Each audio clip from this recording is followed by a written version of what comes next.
Hello, everyone, and welcome to another episode of the People of Digital Marketing podcast. We are now more than 152 episodes into the show. This is probably the fourth, if not fifth month into year 3. And if you're a first-time listener, welcome. If you're a returning visitor, also welcome. My goal with this podcast is to make this number one resource that helps you impress your boss. And today I have a special guest, Justin Simon, who's going to help us do just that, help you impress your boss and maybe become your own boss. But before we get into that, Justin, how's it going? Good, Kenny. Super excited to be here with you. And like I was saying before we hopped on the call, I think this is going to be a fun combo. And yeah, just excited to be here, man. Awesome. So I want to start off like I usually do because I feel like it's the best way to get context on both of you as a person, but also as a professional. So my first question for you, Justin, very straightforward, is just how did you get into marketing in the first place? Yeah, so my marketing journey is a super interesting one for, at least for me anyway. So I was one of the classic college students that had zero clue what they wanted to do. I knew growing up I was like a good writer. That's what I knew, but I did not have any concept of how to translate writing into any sort of career. I was like, just had no clue. And so then you go to college and you're taking English classes and you're taking lit classes and I took a creative writing class, but it's like poetry and like short story. I'm like, man, like I'm gonna be a starving artist here, or like I'm gonna, there was no real career path for me, or am I gonna like become an English teacher? Like I like doing sort of like lit analysis and like being able to like break down things and think analytically and then write long form content on that. So that's what I knew. I knew I was good at writing. I got good grades in writing. That was the thing I was like best suited for.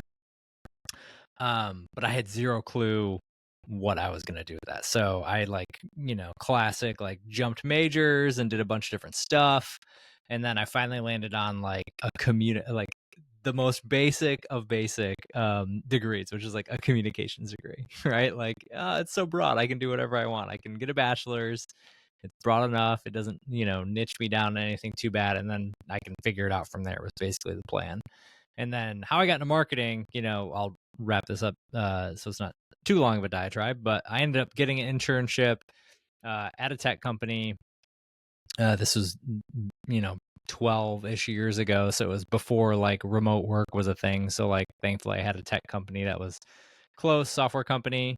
Got an internship there as a sales intern, actually. Like, and a lot of that was just like grunt work. But then 6 months into that role, there was an opening for a like marketing writer intern job at the company. And so I already had a foot in the door. And so I just I thankfully was able to transfer over departments, wrote every type of content for 2 years as an intern there and learned a ton. So that's how I got into marketing. And could you describe for the listener, what is it that you're doing today? How would you describe your job?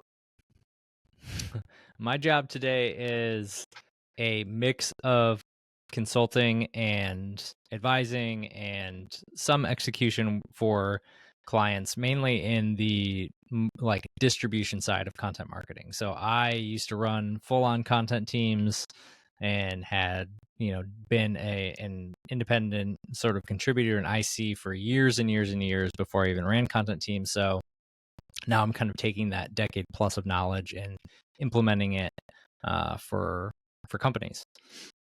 And would you describe this kind of business that you're undertaking as being a solopreneur? 100%. I'm not building an agency. I don't have freelancers. I don't have anybody subbing under me. So yeah, it's a pure 100% solopreneur business. So you're not the first person I've encountered online who solopreneurship is new, at least from my perspective. I think at probably 4 years. But now there's a lot of people who are doing it, and everyone has their own style of doing it. I'm interested to know, even though you're not doing an agency, why is it that you've decided not to hire or partner with like VAs or freelancers? I think for me, part of the reason I wanted to build my own business was not, and that's really part of it, is as you're going out and trying to figure this out, like you have to kind of know your why behind what you're doing. And for me, like I was trying to build a business that I didn't have to escape from on the weekends. I was trying to give myself a job that I didn't have to escape from.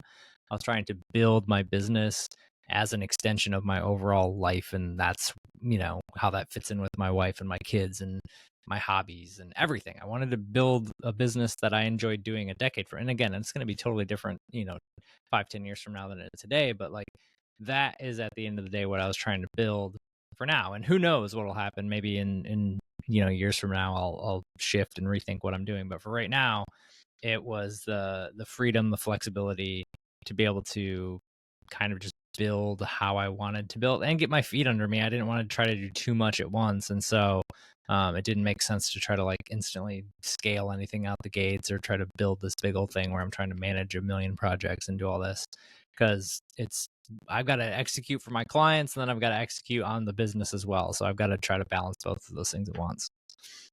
Is that the only challenge that you're dealing with, that balancing act, or are there other challenges too? Oh my gosh, there's so many challenges. There's so many challenges. It's every day is a learning experience. I think when you're out on your own, you are I was telling somebody this earlier, you're everything. You're the CFO, you're the bookkeeper, you're the marketer, you're the salesperson, you're managing pipeline, you're on, client facing, customer success, customer retention, new products, R&D. You're everything. You're trying to literally do this entire business by yourself for yourself, which can be super overwhelming. But I think as long as what I've sort of found success in anyway is just trying to focus on what things I can take action on every single day. And I've got a running list of a million of ideas of things that I could pull or things that I could try to do. And I think it's just trying to really focus in and narrow down on what can be done in the short term, but keeping long-term goals in place too. But oh my gosh, man, there are challenges that come up all the time running this business. Do you see a feedback loop, and maybe the origin of where it starts changes over time or just evolves because it's a loop at the end of the day, between less marketing lessons learned from managing a business, marketing lessons learned from promoting that business, and marketing lessons learned doing the work for your clients? Do you see a loop between those three things? Yeah, absolutely. There are I mean, at the beginning, it was like, and I had done this work for other companies in the past, but it's like a lot of the things I was showing was A, things I had done in house, but then B, things I was doing for myself, and really showing companies like, hey, you've got a whole team of people that it's putting out content and doing all these things. I'm just me over here, doing a podcast and a newsletter and LinkedIn, and you can do that too. Like you can create a distribution engine for your content in a pretty simple way. But I only had my stuff to show. But now it's like being able to work for different clients. Every client's different. Every industry is different. And so I'm learning things on the personal side as I'm building out sort of my content engine in general.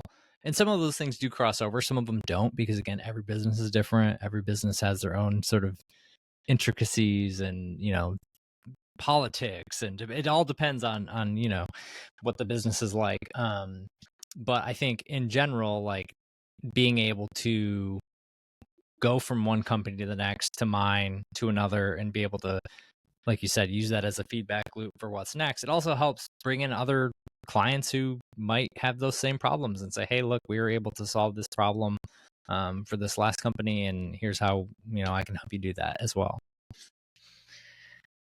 Can you paint for me the picture of how you even decided to jump into this? Because I feel like obviously it takes multiple days and multiple weeks and multiple months. There's an idea in your head, hey, maybe I should go out on my own. But that's just the first idea. Then there's a bunch of questions you need to ask yourself, then answer those questions. How do I even do this? Is this the right thing to do? How will my family think about this? Like, can you paint the picture of like how this even happened in the first place? Yeah. So for me, it was kind of I had a forcing function. So I was actually part of a round of layoffs when 2022, a bunch of tech layoffs, and they're still happening today. But for me, I was one of those, and I was kind of like dabbling with the idea of like I'd eventually like to go off on my own, but that was like a 3 to 5 year plan. It was not like a thing I was like, yeah, I'm gonna go do this right now. And so what I did was at the same time I started interviewing with other companies for other content jobs and was having those conversations. But at the same time, I was letting people know, my network, et cetera, other folks, like, hey, I'm open to doing consulting work. I'm open to, coming in and helping you build out these systems, et cetera, that I've done at these companies. And I just started getting clients that way, and I started liking the work that I was doing with them, and I started getting a little bit of traction. And so that was kind of just the light bulb, if you will, to say like, oh, I could do that, and I could do it now. I don't have to wait 3 to 5 years. Like I could actually execute and be able to do that. But I will say it's like there is that fear gap, like you mentioned, like, what will my family think? What will that's it's risky. It feels very risky. Maybe less risky now than in any time prior, but I say that's the other thing too. It's kind of a false risk because I was laid off. Like, one day come in and you're laid off. So it's like it's not like there's any more or less inherent risk one way or the other. It's just a matter of you trying to be able to execute on those things and build up the business. And there's a huge learning curve. I spent probably November of 2022 through February just like in the mud, learning what it takes to start a business. And I'm still learning all the time what it takes to start a business and grow a business. But I'd say the biggest thing is just getting over that initial fear and starting to take some actions. And then once you can get a little bit of traction, then it's like, okay, I can do this. This makes sense. I've always had this belief that marketers specifically have an edge when it comes to their side hustles and their side projects. And I bring this up because I feel like a side hustle that stays a side hustle and or becomes a business is true employment insurance, unless you're like the co-founder of an organization, because you can, in theory, be laid off at any given moment, even if you're doing the best work you've ever done in your life. And I'm interested to know, because hindsight is always 2020, and you have that hindsight now. For the listener who is employed, but is considering in the future that they could become a solopreneur, they've done their research, they know they want to be one. I guess this question can go in various directions, but I want to start off by saying, with your hindsight, if you can go back, is there a change in strategy? Is there a checklist that you would make for yourself? Are there things that you would do to prepare for the transition? Yeah, absolutely. So for me, I'd built up my course, which is all on content repurposing, which is a lot of what I talk about is content repurposing, content distribution. So I built up my course, Content Repurposing Roadmap, from 2021 into 2022, and I had sold, hundreds of copies of this course. So I knew there was like tangible, market interest in what I had to say and how I, had to say it. That's, in hindsight, the first step that I would take is in multiple avenues. One is having something worth saying and being able to differentiate. There are a million marketers out there. There are tons of content marketers out there. There's lots of smart ones. There are a few of them that talk about repurposing and a few of them that talk about distribution, but not very many. And so like having an opinion, having real life experience to be able to back up that opinion, and then building out, I didn't even think about it really as like building out a personal brand. I was just building out, I mean, that's what it was, but it was just like, I'm just building out a little bit of a funnel and stuff for this course. And so and I did all that when I was full-time employed, and building out that course helped me learn how to make my first dollar online. It helped me be able to learn how to build out email funnels. It taught me how to sell, something, write marketing copy and do sales in order to sell something to somebody else online. So that was a great first step. Not that everybody has to build a course. I wouldn't necessarily say that, but like, I think certainly having a unique take on something that you can then build over time as an in-house employee is massive. Because if you just go out there afterward and you're like, hey, I do this, I do SEO, I do whatever, like, you're going to be competing against a million other people who are like, well, yeah, I have an SEO agency. Well, yeah, I do that. I do this. And so it's harder to do that. The other thing is like building up a network. Your network is just so important in terms of who you're communicating with. And this is true even if you want to stay in-house for the rest of your life and you have no wants to be a solopreneur. I think building up a network is huge. As soon as I got laid off, I fired off, 10 DMs, and I'm pretty sure a fair amount of them either turned into interviews that I had with folks, great connections, and a couple of them even became clients. So it's like trying to figure out, who are those people in your network that you want to get to know better and just engage with. LinkedIn's been huge for that for me. And then the other thing in hindsight that I wish I would have done is like figured out what I was going to offer to the market. So I had this course, but outside of the course, I didn't know, like, consulting on what? Like, what's your offer? What are you going to sell people? And so figuring out what that is, and then even if you're in-house, like, try to sell a couple of those. Try to get one client that will buy your service. Like, you have the safety net of a full-time job, of a salary. Like, no better opportunity to learn and get no's and get rejected and alter your offer and learn what works and what doesn't than when you can be like, I don't need this money. Because as soon as you need the money, as soon as you get really desperate and you're out there in the wild and you're trying to make that buck, like that, I mean, people can smell you a mile away when you're desperate and when you're trying to sell like that. So I think like being able to learn and build up all of those muscles of like yeses and nos and what that success looks like can be huge. And that's what I would have done in hindsight is going back. I would have done a little bit of that prior to being forced to make that jump. I'm trying to read between the lines and make an assumption here, so let me know if I'm incorrect. But it seems like one of the very first set of skills, the first skill that you had to learn the hard way was sales, correct? Yeah, yes, absolutely. So like marketer by trade, sales by learning. What is I don't want to make this into like a cliche clip or something. What are the challenges when it comes to learning sales for the first time? Like, if I were in your situation, I just got fired today, and let's just say because it is what I do, I'm going to provide SEO. How do I differentiate myself? How do I pitch myself? Are there any tidbits of information that you can provide? Yeah, I mean, I think there's a subtle difference there, right? Like the branding side, like how to differentiate yourself. That's much more, to me anyway, feels like a positioning, feels like more of that marketing-ish problem that you're trying to solve for. Whereas sales is like closing the deal. Like marketing is like you are building desire. Okay. You're trying to build up desire for your services, for your ideas, for how you think about the world, for and again, like you don't need 10,000 people. You probably only need like 1,000 people who are super interested in what you have to say.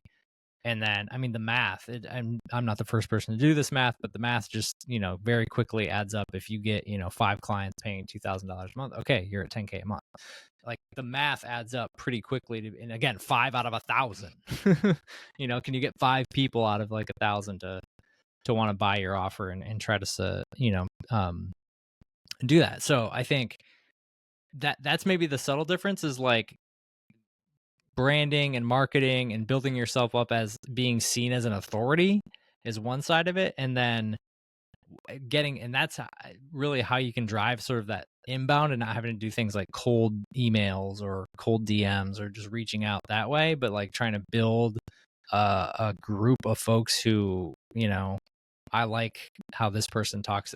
You know what I mean? Like there's a million SEO people, but like, I like how SEMrush talks about SEO, or I like how Ahrefs talks about SEO, or I like how back in the day, Brian Dean and Backlinko talked about SEO. So it's like you can pick your hub, and that's what the world's doing with today. Is like, you don't have to speak to everybody. You can speak to your true niche and speak the way you want or whatever. And you're just trying to bring people along who like and think and act the same way, and get them to know, like, and trust you, to where by the time you actually have something to offer, you get hand raisers. You're like, oh yeah, I'm interested in that. And then it's the process of sales of, how do you get those hand raisers? How do you, consistently get people to know that you have offers to sell? Because you might have offers, but unless you talk about them, nobody knows. That's something I'm still learning all the time.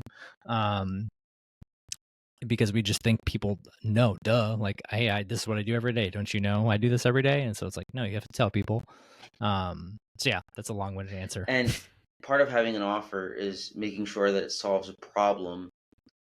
Why are you solving the problem of content repurposing and distribution? I am solving this problem because I'm passionate about it. Like, I've lived the life of a content marketer, both running a team and as a solo marketer, who we get graded on content performance at the end of the day, and obviously like growing the business, all that good stuff. But typically, when I came up, it was very, and it's still, I would say, especially in B2B companies that I work with, it's still a lot of like blogging and SEO. But the world is changing, and how people consume content and how people learn about things and all that, and attribute, it used to be just, hey, I'll just go into Google Analytics and see how many clicks came from Google this month, and good, SEO is working. Well, that doesn't tell me anything about, if I recommend, X product to somebody and they go type it in, well, Google gets the thing, but it was really, oh, I heard about it on this podcast. So I think that the world is changing that way. And I think how content is measured, how content's delivered is changing. I see the whole ecosystem is changing around content. And so I just see, like, creators are naturally great at distributing their content, like TikTok, YouTube Shorts, Twitter, even LinkedIn for a lot of folks. Like, they're naturally good at getting their content out there. Like, there's a reason somebody records a clip from a podcast episode, and this is just like all over, YouTube Shorts are all over. Like, there's a reason why that spreads that way. But companies stink at that. They still expect people to somehow come to their website and read their blog post about whatever, or, hey, I'm scrolling my feed and, hey, we've got this new webinar, go watch the full video. And it's like, I'm just never going to do that. And it's changing. And so for me, why am I doing this? Like, I'm super passionate about just how humans are interacting with the content right now, and trying to get businesses to move toward that, where it's like, if somebody watches the clip from the webinar or from the podcast and doesn't listen to the episode, there's a million reasons why they're not going to listen to the full episode. Like, I just talked to somebody last week who's like, love your show, love what you're doing. I just don't have time to listen every week. Like, I don't have 40 minutes a week where I'm going to be able to sit down and listen to it. Cool. That's super valid. Like, I totally get that. So it's like, all right, how, like, knowing that's an actual use case that somebody told me, how do I get that in front of my audience? How do I allow them to consume that content without them needing to listen to it? And that's where distribution comes in. That's where repurposing comes in. And you're highlighting something even bigger, especially from like the company standpoint, where, and this is something that I'm still learning. So I'm literally just going to pontificate really quickly and see if I'm grasping the concept I just learned recently. If you want both sustainable CAC over time and tangentially increase your engagement metrics and your attention metrics and just brand awareness, your company needs to eventually become omni-channel. There's two ways of becoming omni-channel. Spend money on ads, which works, but that's money in, money out. And to a certain degree, you're at the behest of second price auctions, and at certain times you can be screwed over. Then there is the other method, which is what you're alluding to, of taking one piece of content. Let's just call this, for example, a webinar. I love using webinars for this example. And if you first have to promote the webinar, you may get 3% of the total list that you have attending, RSVPing, and then probably 10% of that 3% actually attending. And who knows how many people actually stay on, because there's retention over time in the webinar. There's this whole mess around that. But let's just say you get people to attend and maybe some of them don't convert, but you've created content from that webinar. What do you do? In most cases, as you're alluding to, it just collects digital dust. It's never reposted. It's never chopped up. It's never reformatted into written and audio, because you could do that too. It never leads to a conversation with the attendees where you can then engage with them and say, what other topics do you want to actually learn from us on? It doesn't need to be having them convert or become a lead. It could just be, what do you want to learn next? And that's a piece of content, is that question. So it's important that you're highlighting this. And this is one of the reasons why I wanted to have you on, is because, one, you have this extensive experience in solopreneurship, but you're also someone who is highlighting a big problem. And I don't only see this in B2B, Justin. I also see this in B2C. When you have small marketing teams with small budgets and they think that the main thing they should be doing is running ads. And that's not a good way of operating. Yeah. It's not sustainable. I mean, you can, like you said, like it's a totally valid thing. It's just like, you know, and I try not to be too dogmatic of like, this is the way to do it for any given company. But I think like just at a macro understanding, like these are the options and this is how you can do it. I think over the long term, you're just, you know, if you're talking about like running ads versus kind of doing it this more organic way, like long term, it's probably going to serve you better to build the audience who's interested in what you're doing.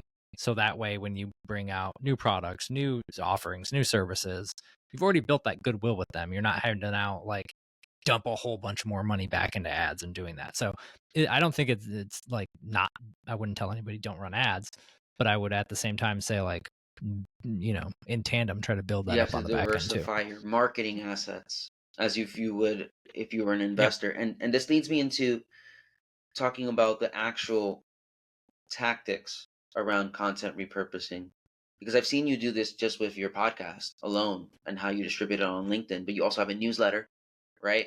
And the first thing that comes to my mind, because I've experienced this pain myself, is how do you manage it all?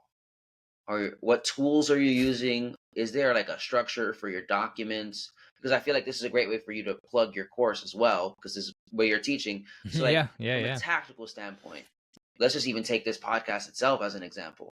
How would you repurpose this episode? Yeah, I think for me, so it's going into the episode, and it sometimes depends on if it's like a solo episode. I have far more control on mapping out the pre-plan of like what I'm going to talk about or what I'm going to do. It's a little different if I have a guest, but even then I try to like have some sort of format in terms of like what the overall questions are going to be or what those things are going to be going into it. For this one, I might, like think about the main themes of this show that we talked about in terms of, okay, for this episode, we talked some about solopreneurship. We're talking about some about distribution. Maybe you want to talk about how to go from a full-time marketer to a solopreneur. Any of the three of those things could become any of the stuff we just talked about. Could become 3 newsletters, could become 3 blog posts, could become dozens of LinkedIn posts. That's the problem with repurposing. And a lot of the advice though is like, sure, you could do that. Like you could do any of those things. And I think it's like, well, great, but how? And that's why I built the course, for one. So yeah, to plug the course. And that's what I help people with, like whether it's one-on-one consulting or working with teams. But at the end of the day, like just some quick tips is like, just pick a structure. So for me, like, again, and don't be like, you don't have to have the perfect plan. So for me, it's like Saturdays are kind of dogmatic. Like every Saturday at 8:15 a.m. newsletter goes out every week. Every Tuesday at 2 a.m, a new podcast goes out every week. So those things are like the tent poles that hold the whole thing together. And then for me, all of the LinkedIn content, that kind of ebbs and flows with what I want to do. So what are the best clips that come out of that? So I have an agency who cuts my clips for me. Before that, I was doing it in Descript, so it's the exact same thing. You don't need an agency to help you out with this stuff. You can do it on your own. But figuring out what are those main clips that again might be the umbrella of that theme. So if you're for instance, if you're picking solopreneurship or full-time content marketer to solopreneur as like the core essence of this episode, you could write a newsletter on that. You could then go find all the clips that tie back to that, and then just start dripping each of those things out throughout the week. And then you could take your newsletter, like I'll do this sometimes, I'll take the newsletter itself and then chunk out the main parts of that newsletter as text posts that can go out on LinkedIn. But again, I'm knowing I want to do that ahead of time. So even when I sit down to write the newsletter, I'm like, is this repurposable for LinkedIn in any way? Like I'm thinking about it ahead of time. Like that's what you have to be able to do, is think about it ahead of time. So that way, when I go back, I'm like, yep, perfect. Like that's a nice bulleted list right there. I'm going to take that. I'm going to throw that over here. I'm going to change the hook and change the back end of it. So, and nobody cares. Nobody cares that it came from your newsletter, because again, it's similar to the webinar example you gave, right? Like you've got this subset of people and a subset of those subset of people even read it, and then a subset of those even open it, and then they go through. It's like, it's such a small defined group of people that would ever even notice or care. And sometimes, that repetition is good. If there are people, I'm sure you see this too with companies or brands or solopreneurs that you like. You'll read one thing on LinkedIn, it'll get reaffirmed on a YouTube video, it'll get reaffirmed in 3, clips on social, and you're like, yep, that's the idea. I like that idea. And that's good because you're getting reaffirmed on those things. And you're highlighting something else where it's like, as you get deeper, right? And for the listener, but also for myself, you start grasping this content repurposing framework. You start to realize that there's another inherent idea or concept that you can add to this, where it's like you're chopping up all these different pieces of content in various different formats for various different channels. 100% of your audience won't see the text post. So if you're ever stuck, you can always repost the text post. There's also that too, where like it's content repurposing and reposting. Yeah. And I think the other thing too is like you can take you've got these clips that you're taking, right? Like you're going to get all these clips made. Just take the meat within those clips, the idea within that clip, and write a social post that's text-based out of it. Now you're getting 2 for 1 out of each thing. And you could just have, that's the thing with LinkedIn. I mean, man, you really only get like 1 post a day. So you don't need that many posts. Like, I think that's the other thing too, is it's a really easy way to build out a content library. And the other like huge hack, and I talk about this all the time, I talk about it in the course, I talk about it with clients, by getting the thing right at the top, I call it theming, but like by getting your themes right. So for this show, you have like a few core themes, and then you're getting your podcast right that fits in, nests under that, and then cutting up and distributing that content, like it always ties back to the main theme. So you avoid this sort of like chaos posting where it's one day I'm talking about this thing and the next day I'm talking about this thing and the next thing I'm talking about this thing. Like, I mean, if you go take a look at my LinkedIn, some people would be like, oh, this is super boring. All he talks about is distribution. Yep. That's super boring to some people, but for other people, like it's consistency, and they know this is exactly what they're going to get from me every single day. I'm not talking about, even tangential marketing things. Like I'm not talking about, the top metrics you should measure across whatever, blah, blah, blah, blah. I'm just talking about distribution. I'm talking about repurposing and how you can take your best content and get it back out in front of your audience and do that every single day. You mentioned the script as one tool for making clips. Are there other tools that you use? I've tried out Momentum. I like Momentum. I just had a friend of mine, I think it's Opus Clip, that he was telling me about. So there's a couple different ones there that kind of do a little bit more of the automated work for you. I feel like there's another one that I was monkeying with, but I've tried a couple of the different ones. Have you tried any that Riverside that you like? now has like a magic clip maker. That's I've been using that. I don't know. I think part of the challenge that I have personally is I like to do things manually. So like even editing this podcast, I do that myself.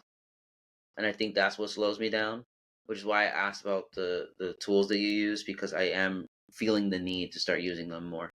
The thing I'll say about Descript that's nice, and I'm sure these other tools have it, and there's ways to go about it.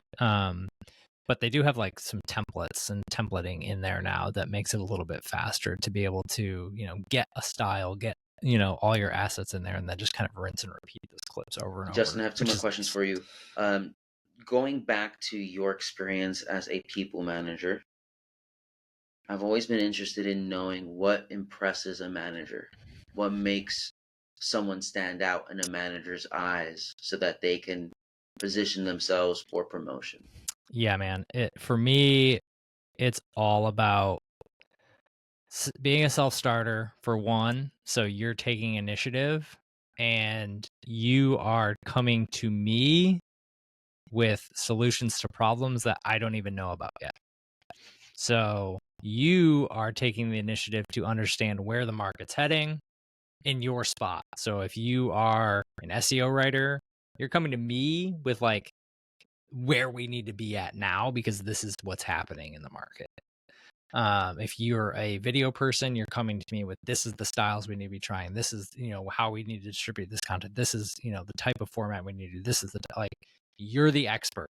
Like I hired you to be the expert in even if you're a low level employee, like especially if you're a low level employee, like that's entry level, like now's the time to learn. Like I grew in every role I ever had, got promoted in any reason, shape, or form, and doing what I'm doing because I did two things. I was curious and I Googled how to do it. Like it's not rocket science. And now it might be like Chat GPT and podcasts, right? Like there's there's no in YouTube. Like, oh my gosh, I watched so many YouTube videos. You could get a full on education on how to do whatever you want on YouTube.